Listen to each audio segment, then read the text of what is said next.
빌려서 그 돈을 갚아야 되는 그런 빚. 근데 돈을 빌려서 빚진 자가 아니라 은혜의 빚. 좀 제가 여러분들에게 말씀을 드리는 게 좀 뜻이 무엇인가, 뭐할 무슨 말인가 하는 그런 느낌을 가질 거예요. 다시 말하면 여러분들이 교회에서 목사님들의 그 설교를 들으시면서 가장 그런 설교를 잘 참 이렇게 마음이 이렇게 내 마음이 활짝 열리고 또 이렇게 좀 참 감동이 되고 그런 목사님의 설교가 못 되고 조금 목사님 참 설교가 잘한다 이런 느낌을 받을 것 같아서 제가 은혜 여러분들이 말씀을 제가 말씀을 전하지만 그래도 우리가 이렇게 듣고 할 때 좀 청중하게 생각하고 그리고 또 그 말을 전하는 사람의 어떤 그런 우리가 쉽게 좀 잘 이해할 수 있고 이렇게 참 목사님 참 설교 참 은혜스럽습니다 이렇게 그런 좀 감동을 줘야 되는데도 불구하고 이 저녁 시간에 제가 이렇게 말씀을 전하는 그 자체가 은혜의 빛을 지고 제가 말씀을 전하는 이 저녁 시간이 되어지는 것 같습니다. 우리가 2주 전에 둘째 주 전에 우리가 부활주일로 우리가 예배를 드렸죠. 그래서 오늘 우리가 조금 중복되는 본문의 말씀인 것 같지만 우리가 부활주일 우리가 부활하신 주님을 부활절 주일날 예배 시간을 통해서 설교 말씀이라든가 또 찬송 기도를 통해서 우리가 부활의 신앙을 우리가 다시 한번 체험했고 그러한 부활 신앙을 우리가 가졌을 것이라 우리가 충분히 그렇게 생각을 하게 되어지죠. 그래서 우리가 부활주의를 지내고 그러면 나는 부활의 주님을 말씀을 통해서 예배 가운데 말씀을 통해서 그 부활의 주님을 영적으로 내가 말씀을 통해서 만나고 체험을 했다라고 하면 그 부활의 주님을 내가 만난 이후에는 그럼 주님 나 이제 부활의 신앙도 말씀을 통해서 그것이 무엇인가를 깨달았습니다. 그 주님은 실제로 역사적인 사건으로서 예수님께서는 십자가에서 못 박혀 피 흘려 돌아가셨고 그리고 무덤에서 장사 진행 바 되었고 3일 만에 성금요일이라고 불려지는 금요일날 십자가에 달리셔서 죽으시고 그리고 3일 만에 사망과 죽음의 무덤의 권세를 이겨내시고 부활하셨죠. 그 부활의 주님을 말씀을 통해서 만나고 나면 나는 그러면 부활의 신앙을 가지고 있는 나는 어떤 삶을 살아가야 되는 것입니까? 하는 질문을 제 자신에게 한번 주님 나는 그럼 어떤 삶을 살아야 되겠습니까? 부활의 주님이 저에게 말씀을 통해서 이렇게 보여주셨는데 나는 그냥 이렇게 지식적으로만 그런 신앙이 아니라 내 실제 삶 속에서 그 부활의 주님이 내 삶을 이끌어가는 그런 삶을 살아가야 되는데 그 부활의 주님이 어떤 분이신가를 우리가 말씀을 통해서 깨닫고 그리고 그 부활의 주님이 나에게 도대체 무엇을 하라라고 요청하는 것이 무엇인가를 우리가 본문의 말씀을 통해서 오늘 이 저녁 시간에 우리가 깨닫기를 원하는 것입니다. 우리가 2주 전에 우리는 죽음의 권세, 무덤의 권세, 그렇죠? 예수님께서 무덤에 장사 지낸 바 되어서서 그 죽음의 권세를 이겨내셨죠. 우리 마태복음 27장 6절의 말씀을 보게 되면 그들이 경질병과 함께 돌을 인봉하고 무덤을 굳게 지키니라. 자, 돌을 인봉하고 무덤을 굳게 지켰대요. 로마 군사를 통해서. 자, 그렇게 분명히 예수님께서는 돌무덤에 이제 장사 진행 바 되어졌죠. 근데 오늘 본문 말씀 가운데 특별히 두 군데의 말씀에서 6절과 7절의 말씀을 보게 되면 그가 말씀하신 대로 살아나셨느니라. 그리고 7절의 말씀을 통해서도 보게 되면 죽은 자 가운데서 다시 살아나셨고, 자, 이 말씀을 통해서 볼 때 우리 주님께서는 죽음의 권세를 이겨내시고 다시 부활하신 그런 주님이시다는 것을 알 수 있게 되어지죠. 자, 그래서 우리는 부활하신 주님을 그 기뻐하는 그런 부활주일로 우리가 2주 전에 예배를 드렸습니다. 예수님의 그 부활 사실은 아주 분명한 역사적인 사건이다라는 것을 우리가 읽은 본문 특별히 2절과 4절과 6절의 말씀을 통해서 알 수 있게 되어지죠. 자, 2절에서는 어떤 말씀을 하고 있습니까? 주의 천사로 인해서 이제 그 돌이 무덤을 막고 있었던 그 돌이 움직여져서 그 무덤이 돌을 물려내고, 그리고 4절 말씀에서 그 로마 군사가 지키던 자들이 로마 군사들이죠. 자, 그를 무서워하며 떨며 죽은 사람과 같이 그 부활은 그 무덤이 빈 무덤이 되었다라는 것을, 빈 무덤이 되어지는 것을 보고 그런 반응을 했죠. 그리고 6절에서 보게 되어지면 예수님께서 그가 말씀하신 대로 살아나셨다라는, 자, 이런 말씀을 통해서, 세 구절의 말씀을 통해서 우리 주님께서는 이제 부활하신 그 실제 역사 속에서 일어난 그런 사건이라는 것을 우리가 알 수 있게 되어지는 것이죠. 자, 그 말씀 다시 보면 큰 지진이 났죠. 그리고 무덤을 막은 돌이 움직이고 막달라 마리아와 그리고 다른 마리아, 1절에서 말씀하고 있죠. 그리고 무덤을 지키던 로마 군사들이, 그들이 무덤 주위에서, 무덤을 포함한 그 무덤 주위에서 어떤 일들이 일어났는가를 그들이 목격을 했죠.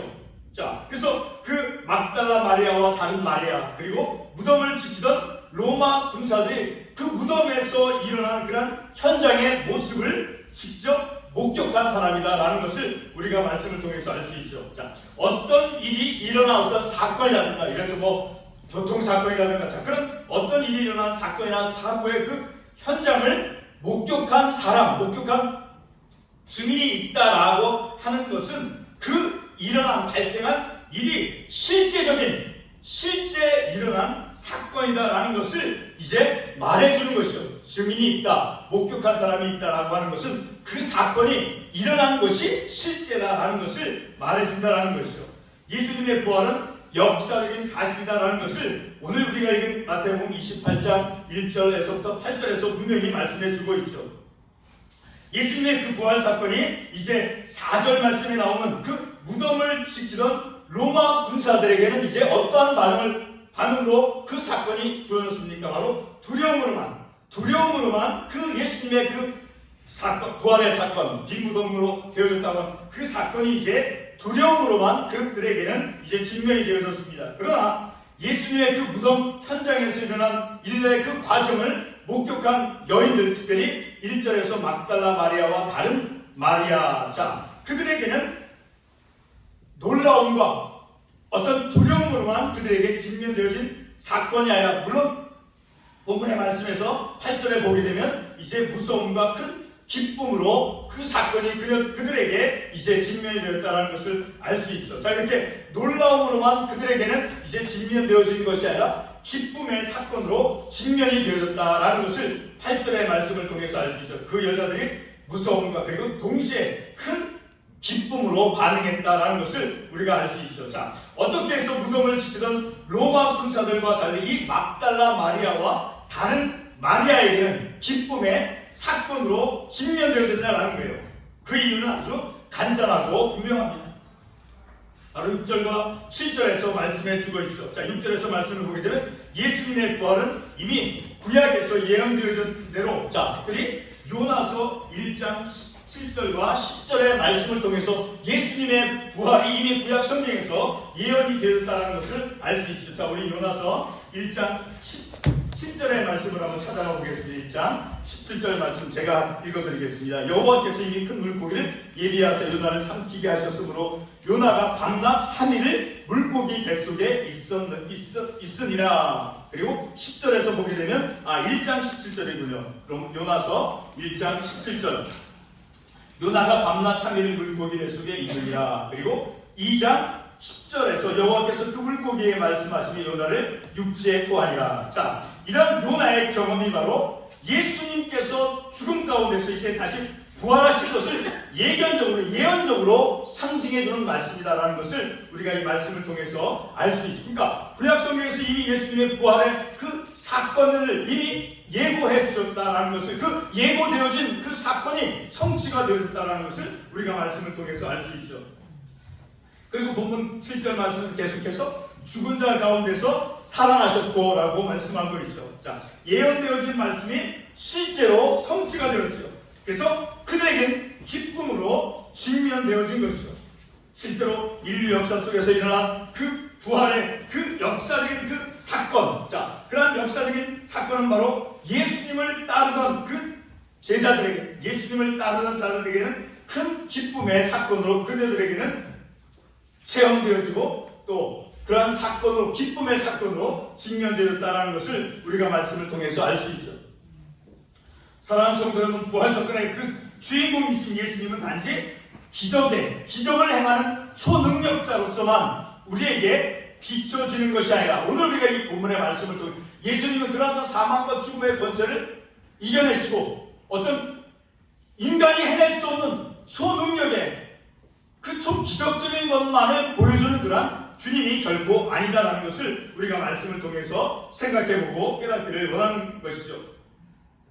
자, 기적만을 일으키시는, 자, 그러한 기적의 초능력을 행하시는, 오직 기적만을 일으켜 보이시고 초능력적인 그런 능력만을 보여주시는 그런 주님, 오직 초능력만 보여주시는 주님이 아니다라는 그 이외에 우리가 오늘 말씀을 통해서 교훈을 받아야 될 그런 참 우리에게 인간적인, 우리가 어떤 삶을 살아가야 될 것인가 하는 것을 우리에게 교훈해 준다라는 것이죠. 다시 말해 우리가 어떤 동떨어져 있는 그런 오직 신적인 초능력적인 신적인 존재만이 아니다라는 예수님께서는 우리들에게 교훈해 주시고 우리들에게 보여주시는 것은 그런 초능력 그런 부분만이 아니라 실제 우리들의 삶에서 오늘 우리가 본문의 말씀을 통해서 생각해 보게 될 것이지만, 자, 먼저 하나 보겠습니다. 10절의 말씀을 보게 되면 예수께서 이르시되 무서워하지 말라. 그 다음에 어떤 말씀을 합니까? 내 형제들에게 갈릴리로 가라. 자, 예수님께서는 두려워하는 그들에게 그 두려움을 이제 위로해 주는 말씀을 하시죠. 그리고 무서워하지 말라라고 말씀하셨기 때문에, 자, 그 다음에 내 형제들에게, 이 내 형제는 좀 이따 제가 말씀을 드릴 것이지만, 내 형제는 바로 16절에 있는 말씀에서 나오는 연한 제자, 바로 예수님의 제자들을 가리키는 거예요. 근데 그 예수님의 제자들이 예수님께서 이제 십자가에서 못 박혀 처형 당하시기 전까지 그들이 예수님을 따르던 자들이었는데 그들이 어떤 태도를 보였는가 하는 것을 우리가 보면 알 수 있죠. 자, 그것을 우리가 한 군데 대표적으로 보기 위해서 같은 마태복음 26장 56절의 말씀을 보게 되면 다 선자의 글을 이루게 함이라 하시더라. 이에 제자들이 다 예수를 버리고 도망하니라. 대표적으로 하는 구절의 말씀만을 본 것이, 자, 예수님을 따르던 자들이 예수님을 가룟유다와 같은 사람들, 그리고 베드로와 같은 사람, 베드로는 예수님을 모른다라고 저주하면서까지 맹세하면서까지 부인한 그런 사람이었죠. 자, 예수님의 제자들이었어요. 자, 그런 사람들을 향해서 오늘 본문의 말씀에서 10절에서 그들을 가리켜서 예수님이 내 형제들이라고 불러줬다라는 거예요.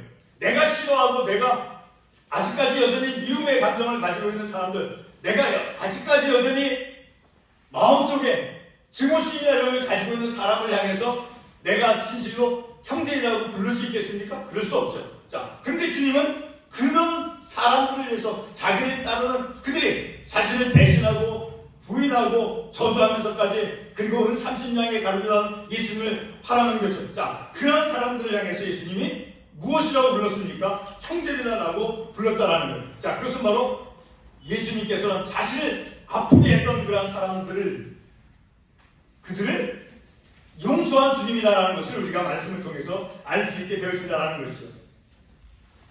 자, 그래서 오늘 우리 2000년 시간에 부활하신 예수님 바로 저와 여러분의 그리고 우리의 가정, 우리의 교회에서 그냥 예수님은 부활하신 그 주님은 초능력인 어떤 기적적인 능력만 그런 초능력적인 주님만이 아니다라는 거예요. 그 주님은 오늘 내가 살아가는 내 삶 속에서 내가 당장 나에게 필요한 것이 무엇이 있겠습니까? 자녀를 키울 때 자녀를 내가 부모로서 잘못 교육해서 그 자녀가 탈선을 하거나 했을 때 그 자녀가 내게 사랑의 대상이 되기보다는 미움의 대상이 돼. 자, 그럼 나는 뭐가 필요한 거예요? 나는 그 자녀를 용서하고 사랑을 해야 될 그 능력, 그것이 내게 필요한 거예요. 바로 오늘 내 인생에, 내 삶 속에 돈 10불보다 더 필요한 게 뭐예요? 내가 저 사람을 지금 사랑을 못하는데 사랑을 하라고 말표해서 하나님 말씀에서 나에게 가르치고 있는데 내가 필요한 건 지금 돈 10불이 필요한 게 아닌 거예요. 나는 저 사람을 저도 사랑을 하지 못하더라도 미워하는 마음만은 갖지 말아야 되는 거예요. 10불보다 더 당장 필요한 게 뭐예요? 사랑할 수 있는 것, 용서할 수 있는 그 내 마음, 용서할 수 있는 마음이 100만 불보다 더 그것이 필요한 거예요. 그러니까 오늘 우리에게 주신 이 말씀은 내게 필요한 것이 무엇인가, 그 부활의 주님께서 내게 필요한 것을 보여주고 있다는 거예요.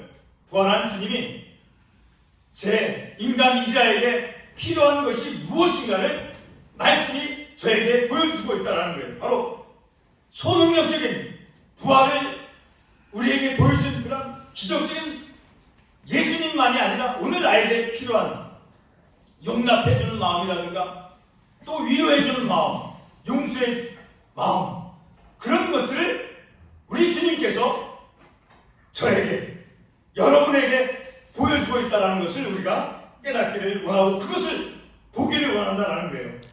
저 여러분의 인생의 그런 한복판 속에서, 그리고 우리의 가정의 한복판 속에서, 그리고 지금 이 교회 가장 중요한 곳에서 이제 우리 주님은 초월적이고 초능력적인 그런 기적적인 그런 능력만을 보여주시는 분만이 아니라 그것만을 보여주는 그것이 전부가 아니다라는 거예요.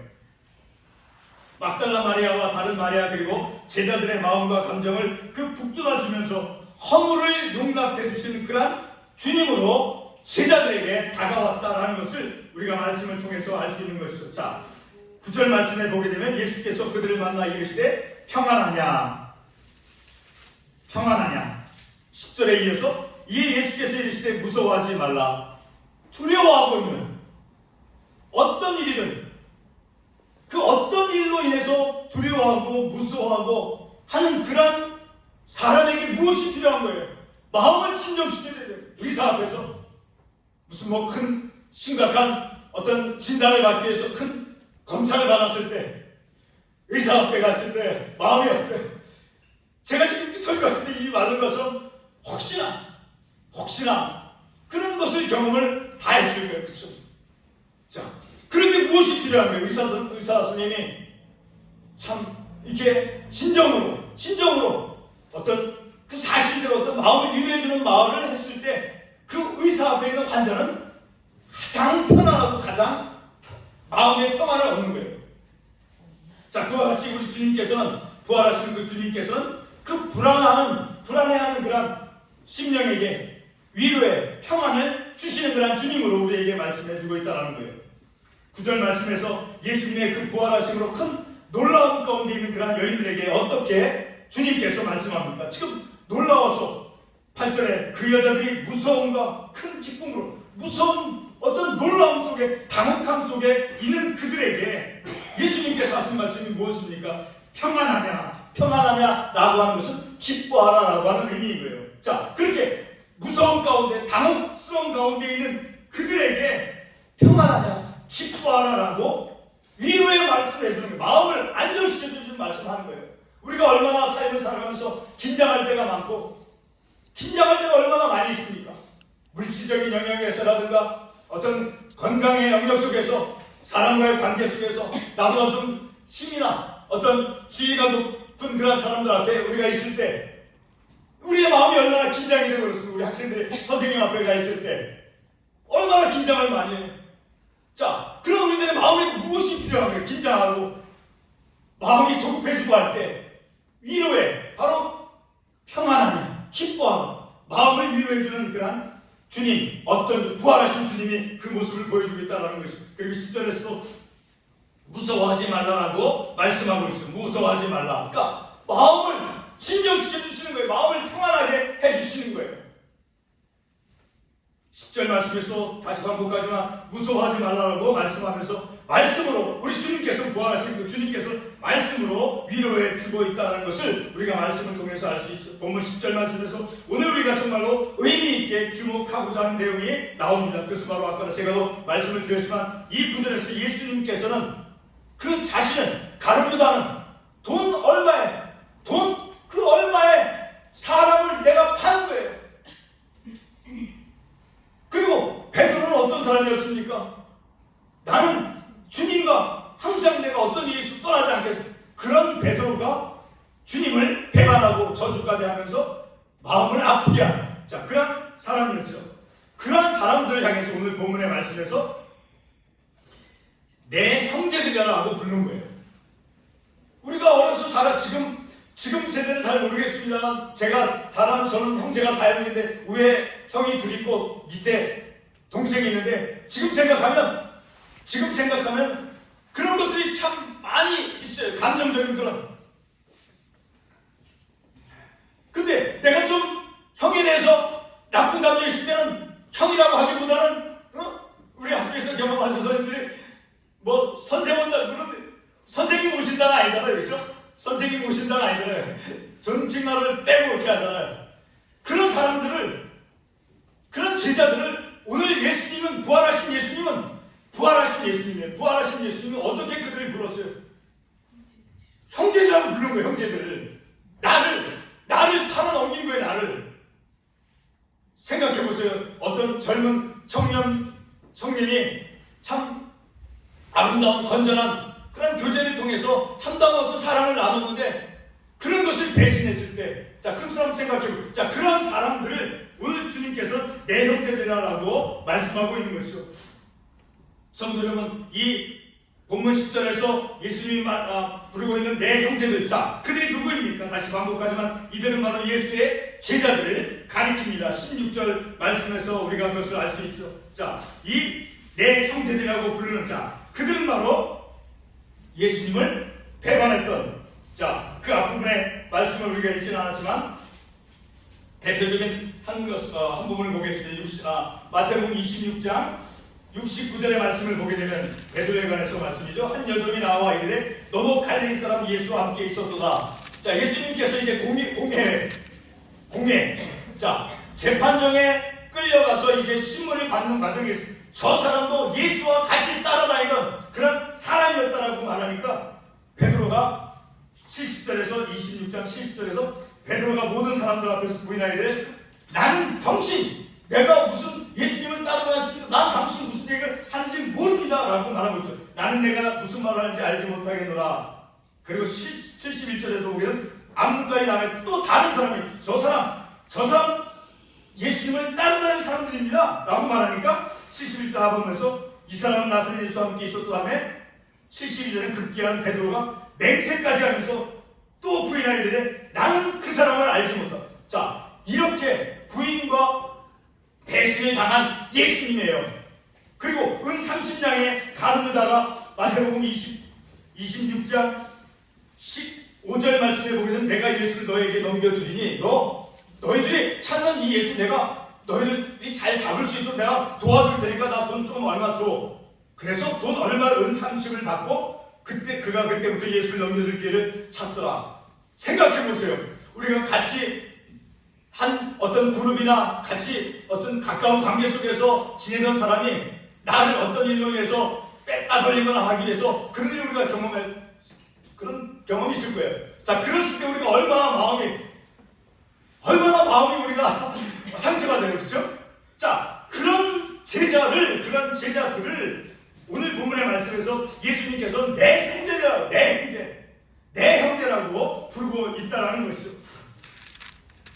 바로 이렇게 이런 자기를 부인하고 자신을 모른다라고 자신을 돈 얼마에 팔아넘긴다. 그런 제자들을 대해서 우리 주님께서 그들을 어떻게 대했느냐라는 것을 우리가 말씀을 통해서 깨닫는 것이죠. 유다라든가 베드로, 자, 다른 제자들도 다 떠났더라라고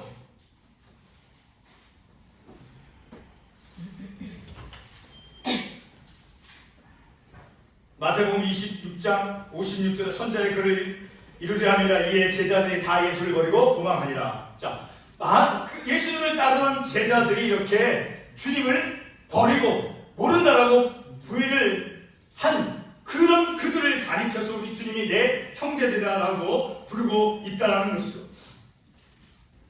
바로 유대 공회와 그리고 대제사장에 의해서 신문을 예수님께서 받게 되어지면서 그리고 예수님을 배반했죠. 그렇게 예수님께서 이제 신문을 받는 그런 과정에서 예수님을 배신하고 떠나버린 그런 제자들을 향해서 우리 예수님께서는 본문의 말씀에서 그들을 가리켜서 내 형제들이라고 부르고 있는 것이죠.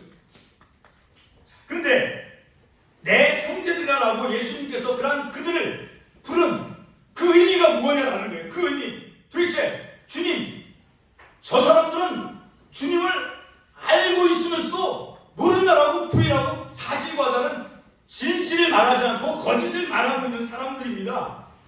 자, 그런 사람들을 향해서 그렇게 진실되게 자기를 대하지 않는 그런 사람들을 향해서 예수님께서는 내 형제다라고 불렀죠.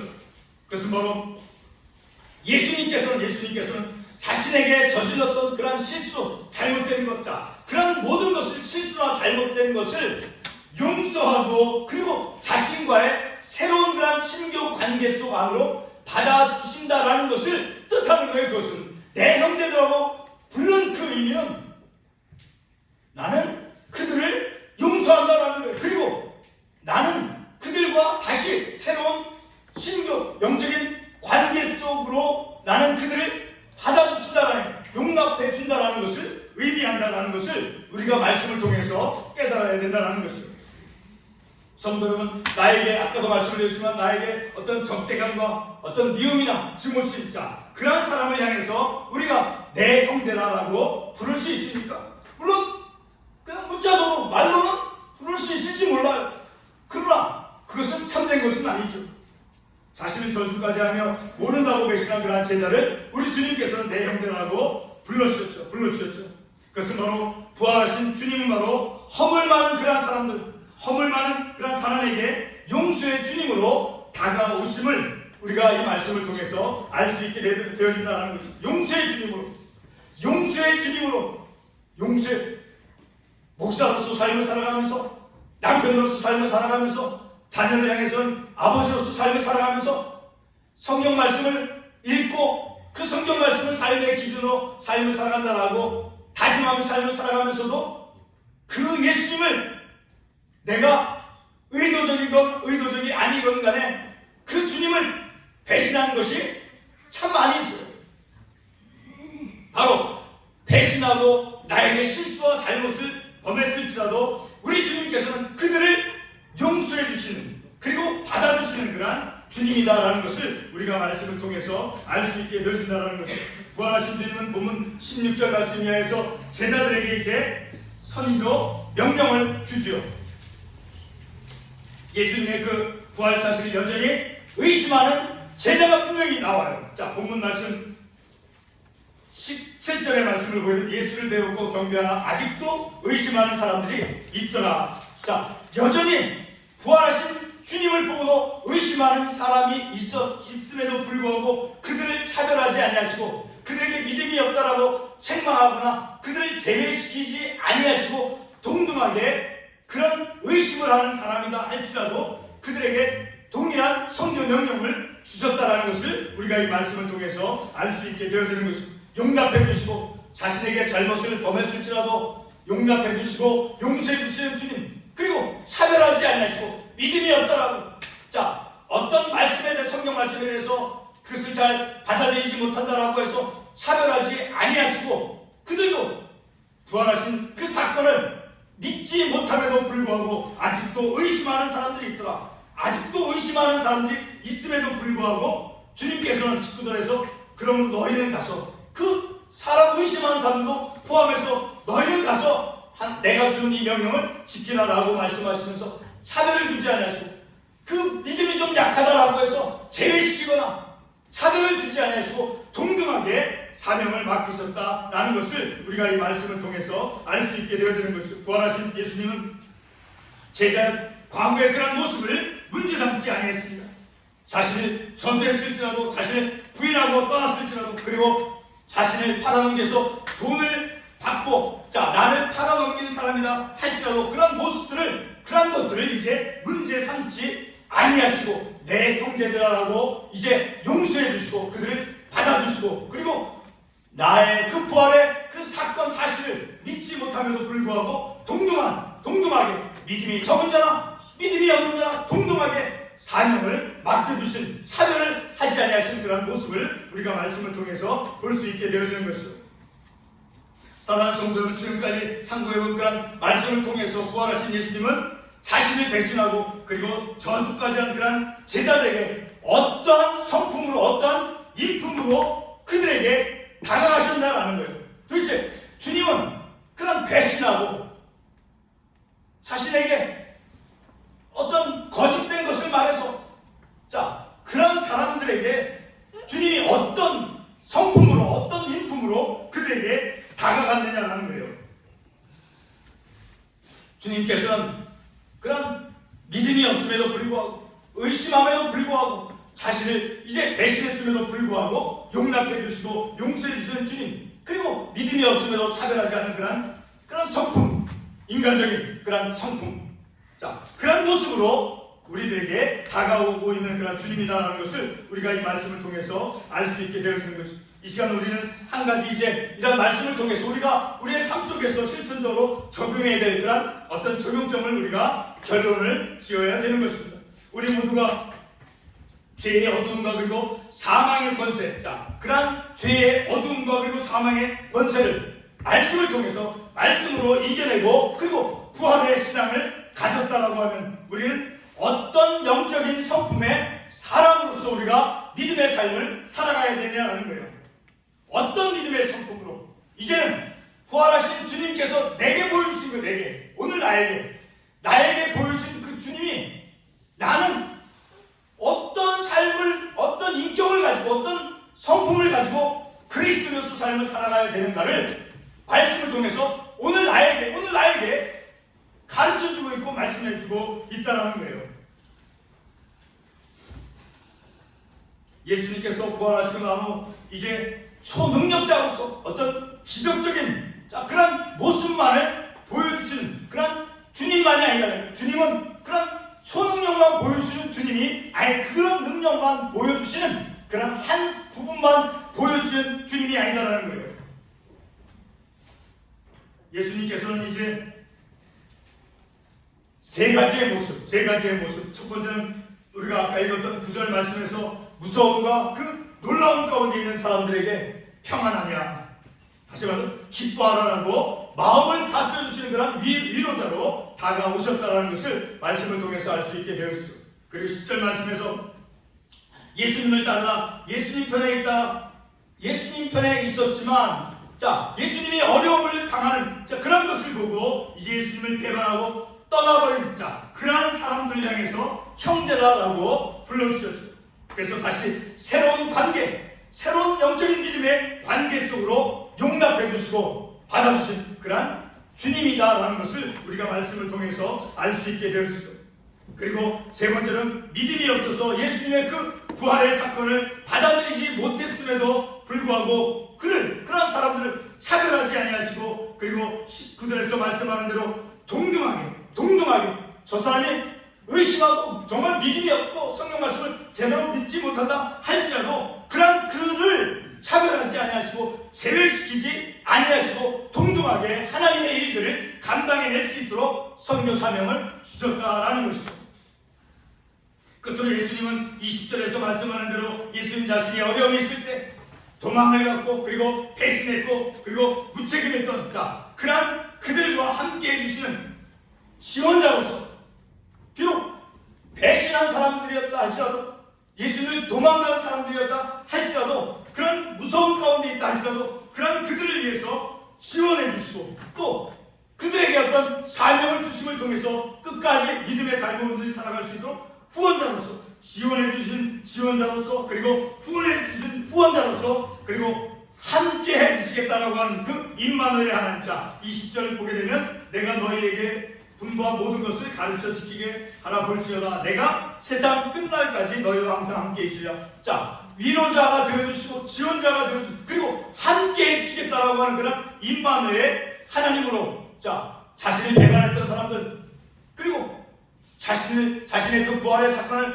믿지 못하는 그런 믿음이 연약한 사람들에게 주님께서는 그들에게 지원자로서 위로자로서 후원자로서 그리고 그런 그들과 함께 해주시겠다라고 하는 그런 약속으로 다가가 주신 주님이었다라는 것을 우리가 이 본문의 말씀을 통해서 알 수 있게 되어진 것입니다.